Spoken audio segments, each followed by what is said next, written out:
원시 사회에서 우리 할아버지 중에 한 분이 토끼나 한 마리 잡아먹어야 되겠다 싶어서 나갔어요. 근데 토끼는 못 만나고 갑자기 멧돼지가 한 마리 팍 달라들었어요. 깜짝 놀랐겠죠. 그렇게 되면 전 의사 아닙니다마는 뇌 속에 있는 가장 깊은 곳에 있는 그 편도체라는 부분이 있대요. 그게 막 확 부풀어 오른다는 거요. 왜냐하면 멧돼지가 확 달라들면은 빨리 살 길을 찾아야 되잖아요. 그래서 그 편도체로 뇌의 모든 기능이 확 몰려든대요. 대신 자율신경, 그 다음에 면역체계를 다스리는 뇌 기능은 일시 정지된다는 거예요. 무슨 뜻이냐면은 우리 위는요, 자율신경이 다스리거든요. 근데 편도체가 확 모든 뇌의 기능을 잡아당기면 소화시키는 이 기능은 정지돼요. 화났을 때 음식 잡수지 마세요. 체하죠. 그 다음에 면역체계는 뭐냐면 우리 몸속에는 끊임없이 나쁜 균들이 들어와요. 암세포도 뭐 계속 생긴대요. 그런데 그 면역세포가 그 나쁜 무질서한 세포들을 다 잡아먹으니까 암에 안 걸린다는 거예요.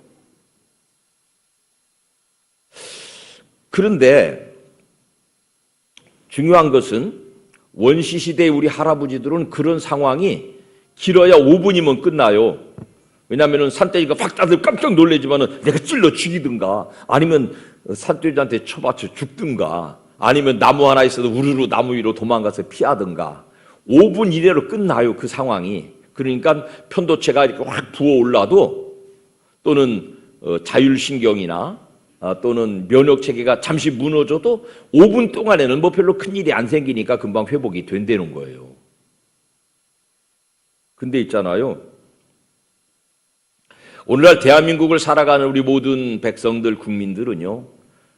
눈 뜨면 만나는 게 산돼지예요. 회사 가서 직장 동료가 산돼지가 되고 회사에 또 상급자가 산돼지가 되고 어떤 데는 친구가 산돼지가 되고 집에 들어오면은 남편도 아내도 산돼지가 되는 경우가 있어요. 어떤 분들은 교회 오면은 또 목사가 산돼지 노릇하는 사람도 있어요. 깜짝깜짝 놀라게 되고 내가 원하지 않는 부정적 환경에 갑작스럽게 노출되는 일들이 5분 만에 끝나질 않고 지속된다 그 말이에요. 그러니까는 만성 소화불량에 시달리고 원인도 알 수 없는 두통에 시달리고 그렇게 또 장기간 스트레스에 노출되다 보면은 우리 속에 있는 나쁜 세포들이 자라서 암으로 발견되기도 하고 그렇다는 거죠. 여러분, 대한민국을 화병의 나라랍니다. 화병이라는 말은 다른 나라, 영어나 이런 다른 말로는 잘 해석해낼 수 없는 말이에요. 우리만 가지고 있는 말이에요. 뭐냐면은 부정적인 환경에 오래 노출된 결과로 병원에 가서 찍어도 소변검사, 피검사 다 해도 원인은 안 나오는데 아픈 거, 이게 화병이거든요. 특별히 한국의 여자들에게 그런 병이 많대요. 왜냐하면 아무래도 남자들한테 좀 억눌려 사니까요. 말로 다 풀어내지 못하는 한이 쌓이니까요. 여기 가슴 가운데를 누르면 아픈 거 이게 다 한이고 스트레스거든요. 우리 남자 성도님들도 계시니까 하나 일러드리겠는데요. 여자들이 밖에 나가서 친구들 만나고 즐겁게 놀다가 11시 때 아니 나 집에 가야 돼. 웬일이야? 뭔 일 있어? 집에 불났어? 아니 우리 집에 영감님 밥 때문에. 밖에 나가 돌아다니고 친구들하고 노는 여성의 그 중요한 시간이 남편 집에 가가지고 밥 한 그릇 차려주는 것 때문에 들어가야 된다는 거예요. 이거는 남편이 벨장 멧돼지요. 우리 남자들은 그러지 마시기 바랍니다. 여자들도 인권이 있고 여자들은 재밌게 놀아야 되고 여자들도 인생이 있는 거거든. 평생 남자 생기고 살았으면 됐지. 얼마나 더 볶아 먹으려고 남자들이 꼭 여자한테 밥 얻어 먹으려고 그러냔 말이에요. 우리 교회 다니는 분은 그런 분 없죠. 남자들이 자기 밥 자기가 차려 잡세요. 아침 저녁 각시가 챙겨주면 고맙고 잘 먹으면 되지. 꼭 점심 때 와서 밥 차리라고 그러지 마시라고. 여자들도 친구들 만나서 어디가 맛있는 것도 먹고 어디가 바람도 좀 쐬고 그래야지. 난 멀리는 못 가. 왜? 나 점심 때 가서 집에 밥 차려줘야 돼. 이 얼마나 여자 인권이 이게 초라하냔 말이에요. 만경 가까이 쭉 갔다가 들어가야 되잖아. 서해 바다도 가고 동해 바다도 가고 좀 여자들도 속에 막 이렇게 하늘을 싸그려 호를 풀고 살도록 남자 여러분 여자들에게 멧돼지 되지 마시옵시기를 간절히 바라옵고 나옵나이다. 아멘. 한 남자만 아멘 하시겠다. 여자들에게 남자들이 한되지 말아야 돼요. 양은요, 환경이 안전하지 않으면 눕지를 않는데요. 배가 고프거나 두렵거나 짜증이 나거나 갈증이 나거나 뭔가 내게 익숙하지 않은 다른 짐승 냄새가 가까이 오면 눕지 않고 초조하게 서성거리느라고 풀도 안 먹고 그렇게 스트레스 받아서 병들고 삐쩍 말라가지고 죽어간다죠. 목자가 있어서 평안하게 지켜주면은 그때 잘 먹고 잘 자고 산다는 거죠. 사랑하는 여러분, 우리가 우리 자신을 양으로 비유하면 같이 합시다. 목자가 있습니다. 한 번 더 합시다. 시작. 그 목자를 만나서 목자에게 내 인생을 완전히 맡기고 의존하고 살면 다윗처럼 하나님은 나의 목자시니 나는 부족함이 없어요. 푸른 풀밭에 대자로 뻗고 누워가지고 흘러가는 문개구름 바라보면서 노래 부르게 되는 것입니다. 편도체가 안정화되면은 자율신경이 활발하게 움직이고 면역체계가 활발하게 가동돼서 의사들이 쓰는 용어를 목사가 써도 미안합니다. 건강한 육신, 행복한 인생을 살아갈 수 있다는 것입니다. 제가 2주 전에 설교한 내용 다시 살펴드리면 하나님이 원래 우리에게 주신 직업은 2가지였대요. 농업과 목축업. 농업은 뭐냐면 씨 심어놓고 가을까지 그냥 놀면 돼요. 그러면 하나님이 일하시고 가을에 열매 주세요. 그러니까 그 긴 기간 동안에 우리에게 좀 여유가 있다고요. 목축업은 뭐라고요? 아침에 짐승 갖다가 풀밭에다가 가져다 오면 지가 알아서 먹어요. 그동안에 다윗처럼 하늘 올려다보면서 흰 구름 바라보면서 노래 부를 수 있어요. 그 빈 공간, 그 빈 시간들이 하나님과 교제하는 시간이에요. 그러다 보니까 다윗의 일평생도 우여곡절이 많았죠. 그의 주군인 사울, 그의 아들인 압살롬, 그 다음에 신하였던 여러 부하들이 반역, 또 주변 암몬 나라의 침공, 끊임없이 전쟁 치르는 사람이었어요. 근데 이 사람은요, 그런 수많은 전쟁들 속에서도 의연하게, 평안하게 건강을 보장하고 살아냈습니다. 그러면서 오늘 우리가 읽은 사무엘하 23장에 보니까 정말로 건강하게 비 오고 난 뒤에 새움 돋는 풀처럼 생명력 있는 인생을 살아내고 있는 것입니다.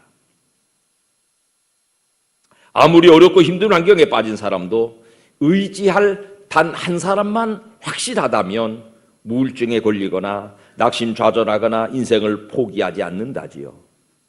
다윗은 죽은 사울 아들 압살롬, 신하 아브넬, 그 다음에 외부의 침략, 어려서는 골리앗의 도전, 이런 수많은 도전 속에 스트레스를 받고 살았지만은 단 한 분, 가장 확실한 목자 하나님을 모시고 살아서 그 품에 기대고 살아서 건강하게 노년까지 살다가 하나님 나라로 이사갔으니 우리 모든 가족들이 그 다윗의 평안의 복을 받으시기를 주님의 이름으로 축원합니다. 축원합니다. 오늘 우리가 읽은 본문으로 돌아와 보니까 1절부터 읽어봅시다. 시작. 이는 다윗의 마지막 말이라. 이새의 아들 다윗이 말하며 높이 세워진 자, 야곱의 하나님께로부터 기름 부음 받은 자, 이스라엘의 노래 잘하는 자가 말하노라.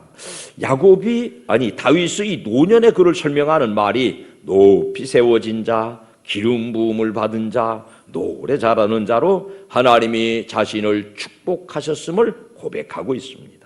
수많은 전쟁을 치러왔지만은 그의 노래대로 그의 노년은 평안했습니다. 그 다음 다윗 어떻게 살았어요? 2절에 시작. 여호와의 영이 나를 통하여 말씀하시며 그의 말씀이 내 혀에 있도다. 푸른 초장 맑은 시냇가에 누워 하나님과 깊은 교제를 이룬 삶이 옳습니다. 성령의 인도를 받은 삶이 옳습니다. 그런 삶의 결과는 평안이지요.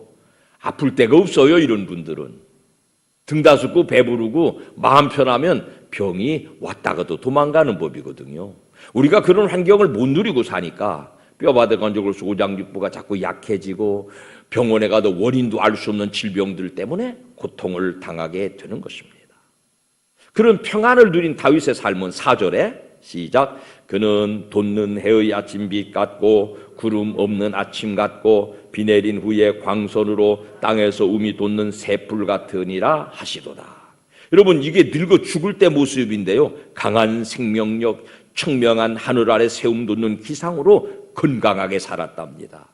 이제 봄 됐으니까 고구 지나고 한 4월 말 5월 되면 저는 여기 김제에 저만하는 차밭으로 차 따러 갈 거거든요. 차 좋아하시는 분들은 저 따라오셔서 하루 이 차 따시면 제가 차로 녹차로든지 황차로든지 잘 덮어 드릴게요. 월요일 날만 가능합니다. 한번 따라오시기 바라요. 여러분, 그 새해가 돼가지고 고구가 지나고 나서 그 녹차에 새싹이 올라오는 걸 보면은 그렇게 생경스러울 수가 없어요. 그렇게 아주 싱그러울 수가 없어요. 그걸 하나씩 똑똑 따다가 녹차로 말려놨다가 마시면은 그 기운이 그대로 몸 안으로 들어와서 아주 기분이 좋습니다. 움이 돋는 새풀처럼 새로 가지에서 새싹이 돋아나는 것 같은 아주 청명한 또는 아주 기운진 생명을 노년에 죽을 때까지 다윗이 누리고 살았더랍니다. 그 복 받으시기를 축원합니다. 오늘 예배를 통해서 그 복 받으시기를 축원합니다. 5절 말씀 시작. 내 집이 하나님 앞에 이같지 아니하냐. 하나님이 나와 더불어 영원한 언약을 세우사 만사에 구비하고 견고하게 하셨으니 나의 모든 구원과 나의 모든 소원을 어찌 이루지 아니하시랴. 그 하나님의 손에 강력하게 붙들려서 하나님이 주시는 소원을 그대로 이루고 한 평생을 건강하게 행복하게 살아냈습니다. 여러분, 예수 그리스도를 믿는 믿음 안에는, 신유의 능력 안에는 그런 복이 더불어 담겨 있습니다. 세상 사람들이 이런 뇌의 원리를 일찍 발견했어요. 그래서 이 모든 질병의 원인이 되는 과로와 스트레스가 그 편도체를 흥분시키는, 활성화시키는 그 상태를 안정시키려는 방법으로 수많은 여러 수행 방법들을 발견했죠. 개발했죠. 인도 같은 데는 이 차크라를 여는, 여기 편도체를 활성시키고 전두엽 여기를 활성화시키는 방법으로 요가를 하고 수행을 하고 참선을 하고 이런 방법들로 막 흥분되어 있는 내 몸에 나쁜 기운을 가져다 주는 그 뇌의 상태를 안정화시키는 방법들을 많이 개발해서 나름대로 건강을 유지하고 살아왔어요. 우리에게는 훨씬 더 정확한 방법이 있습니다. 야고보서 5장 14절에서 16절 시작. 너희 중에 병든 자가 있느냐? 그는 교회의 장로들을 청할 것이요 그들은 주의 이름으로 기름을 바르며 그를 위하여 기도할지니라. 믿음의 기도는 병든 자를 구원하리니 주께서 그를 일으키시리라. 혹시 죄를 범하였을지라도 사하심을 받으리라. 그러므로 너희 죄를 서로 고백하며 병이 낫기를 위하여 서로 기도하라. 의인의 간구는 역사하는 힘이 큼이니라. 여러분, 우리에게 그 활성화된 스트레스로 아주 지쳐버린 뇌를 안정시키는 방법은 뭐냐? 서로 마음을 모두어서 기도하는 거래요. 아멘 합시다. 여러분, 주님의 약속의 말씀을 잘 기억해 보세요. 하나님이 성경에 기록한 말씀을 그대로 믿고, 미친 듯이 믿고 그대로 따라가면은 거긴 반드시 응답이 있거든요.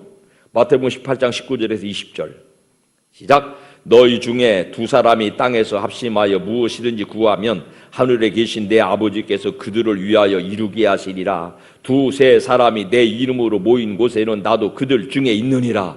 여러분, 두 사람이 마음을 합해서 한 사람을 위해서 기도하면 하나님이 들으신답니다. 그렇게 해서 기도하는 두 사람, 기도받는 한 사람이 모여 있으면 그 자리에 성령 하나님이 같이 오신다고 말씀으로 약속하고 계셨습니다. 그 사실을 믿으시기를 축원합니다. 오늘 두 사람이 한 사람을 위해서 간절하게 기도하면 하나님이 들으실 것이에요. 이 사람의 연약함을 치료해 주세요. 이 사람의 고장을 고쳐주세요. 이 사람의 막힌 담을 허물어 주세요. 두 사람이 한 사람을 위해서 기도하면 그 세 사람이 모여 있는 그 자리에 성령 하나님 임재하실 줄로 믿습니다. 그 전에 제가 이 설교를 한번 했는데요. 누가복음 5장 11장 5절에서 10절 시작. 또 시작. 또 이르시되 너희 중에 누가 벗이 있는데 밤중에 그에게 가서 말하기를 벗이요 떡 세 덩이를 내게 구워달라. 내 벗이 여행 중에 내게 왔으나 내가 먹일 것이 없노라 하면 그가 안에서 대답하여 이르되 나를 괴롭게 하지 말라. 문이 이미 닫혔고 아이들이 나와 함께 침실에 누웠으니 일어나 내게 줄 수가 없노라 하겠느냐. 내가 너희에게 말하노니 비록 벗됨으로 인하여서는 일어나서 주지 아니할지라도 그 간청함을 인하여 일어나 그 요구대로 주리라. 내가 또 너희에게 이르노니 구하라 그러면 너희에게 주실 것이요 찾으라 그러면 찾아낼 것이요 문을 두드리라 그러면 너희에게 열릴 것이니 구하는 이마다 받을 것이요 찾는 이마다 찾아낼 것이요 두드리는 이에게는 열릴 것이니라. 아멘. 약속의 말씀. 두 사람이 한 가지 기도 제목을 위해서 기도하면, 두 사람이 한 사람을 위해서 기도하면 이 두세 사람이 주님의 이름으로 모인 그 자리에 성령님이 임재하시는 줄로 믿습니다. 이 한 사람을 위해서 두 사람이 찾고 구하고 두드리면은 그 막힌 담이 허물어지고 문제가 해결되고 결박이 풀리고 하나님의 응답을 체험하는 시간이 될 줄로 믿습니다. 내게 친구가 찾아왔어요. 배고프대요. 마침 내가 밥이 없어요. 옆집에 가가지고 부잣집이 있어서 이보 미안하지만 내 친구가 찾아왔는데 배고프대니 내가 밥이 없어. 밥 한 그릇 주. 간청하면은 준다는 거예요. 그건 무슨 윤리 도덕적인 문제가 아니고 빚 주는 문제가 아니고 간청하기 때문에 준다는 거예요. 오늘 우리가 한 사람씩을 위해서 내가 이 사람을 도와줄 수 없어요. 나는 의사도 아니고 나는 신유의 능력 있는 것도 아니고 그래요. 그런데 내 옆에 나와 함께 계시는 나의 목자 하나님, 이 사람이 배가 고파요. 이 사람이 고장났어요. 이 사람이 마음이 아파요. 이 사람이 외로워요. 이 사람이 아파요. 이 사람을 위해서 기도합니다. 두 사람이, 양쪽에 있는 두 사람이 가운데 앉은 한 사람을 위해서 마음을 모두 기도하면 하나님이 들어주시는 줄로 믿습니다. 제가 오늘 당신을 위해서 어떻게 기도해 드릴까요? 마음에 어떤 외로움이 있으세요? 어떤 고통이 있으세요? 어떤 해결되지 않은 문제가 있으세요? 몸은 어디가 아프세요? 구체적으로 물으세요. 그리고 가운데 계신 분은 내가 양쪽에 계신 분에게 내 기도 제목을 말하면 이 두 분이 나를 위해서 기도해 주면 하나님이 반드시 응답하실 거라는 믿음을 가지고 내 간절한 소원을 두 분에게 지금 말씀하세요. 지금 말씀하시기 바랍니다. 이 자리에 함께 오고 싶지만은 연약한 육신 까닭에 오시지 못한 분들도 더러 계십니다. 여러분이 깊이 숨겨가진 연약함들, 숨겨가진 죄악으로 말미암은 여러 가지 부작용들이 모두 허물어지시기를 주님 이름으로 축원합니다. 그 기도를 통해서 여러분의 연약한 육신들의 질병이 치료되시기를 주님의 이름으로 축원합니다. 예수님 우리의 좋은 치료자가 되십니다.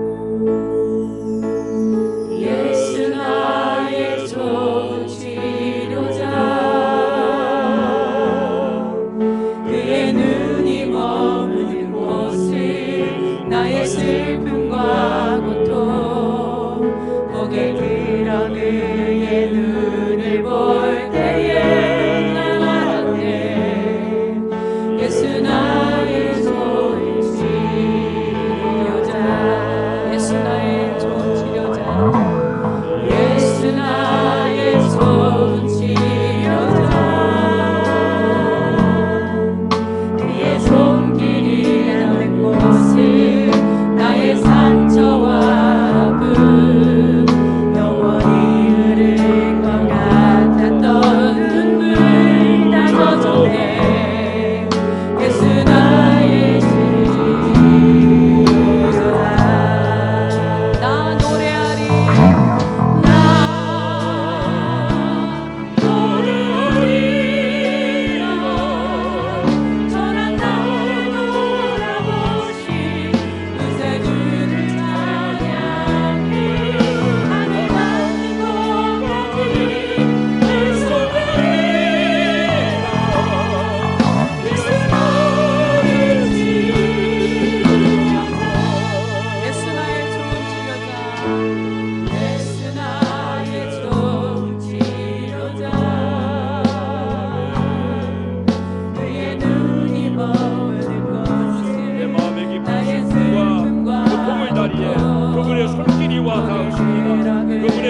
받아옵시니